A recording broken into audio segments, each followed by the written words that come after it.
قناة دينك نجاتك للتصاميم الدعوية تقدم لكم هذه المادة. نود منكم الدعاء لأحد الإخوة بالشفاء، فإن به مسا أو عينا، وهو ممن يحضرون دروسكم وهو معنا.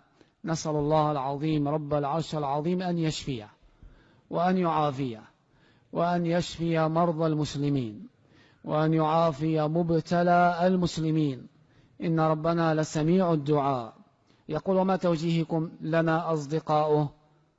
من حق الصداقة وقبل هذا حق الإسلام والإيمان أن تكونوا في عون أخيكم، فإن الله في عون العبد ما كان العبد في عون أخيه. ومن حقوق المودة بينكم أن تشفق عليه، وأن تسعى أيضا في أسباب الشفاء له، بحثه على الرقى الشرعية والمحافظة على الصلوات الخمس وأذكار الصباح والمساء، وبأن تقرأ عليه أيضا رجاء أن ينتفع برقيتك. نعم، هذا من حقه عليك. وننصح هذا الأخ وغيره ممن قد ابتلوا بالمس والسحر من عداوة شياطين الإنس والجان أن يدعو ربهم مخلصين صادقين، فما قد أنزل الله داء إلا وأنزل له دواء. تداووا عباد الله ولا تداووا بمحرم.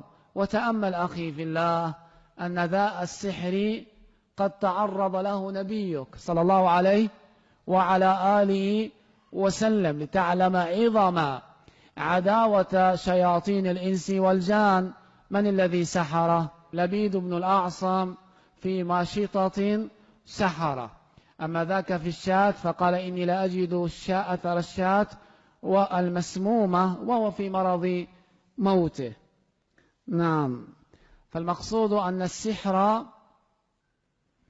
يعتبر ابتلاء على العبد، وبمثله ما قد يتعرض إليه من عين، فعليه بالرقى الشرعية، بأن يقرأ على نفسه البقرة التي لا تستطيعها البطلة وهم السحرة، وعليه أيضا أن يقرأ آية الكرسي، فإنه لا يقربك شيطان حتى تصبح، ويقرأ آخر آيتين من سورة البقرة، فإنهما من قرأهما فقد كفتاه. وعليه أن يجمع كفيه ويقرأ بالمعوذتين ويمسح بهما جسده.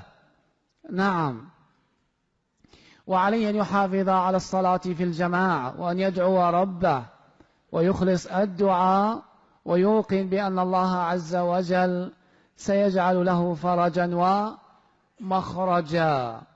وعليه أن يبتعد عن المعاصي، لأنها من أسباب بقاء هذا العدو في داخله. كيف ستعافى وتشفى وأنت تستمع إلى الأغاني الليلة والنهار، وتتابع الأفلام، وتترك الصلوات وتتكاسل عنها؟ لا ريب أن هذا من أسباب بقاء الداء، بل وزيادة الداء. جزا الله معالي الشيخ خير الجزاء، وجعلنا الله وإياكم ممن يستمعون القول فيتبعون أحسنه.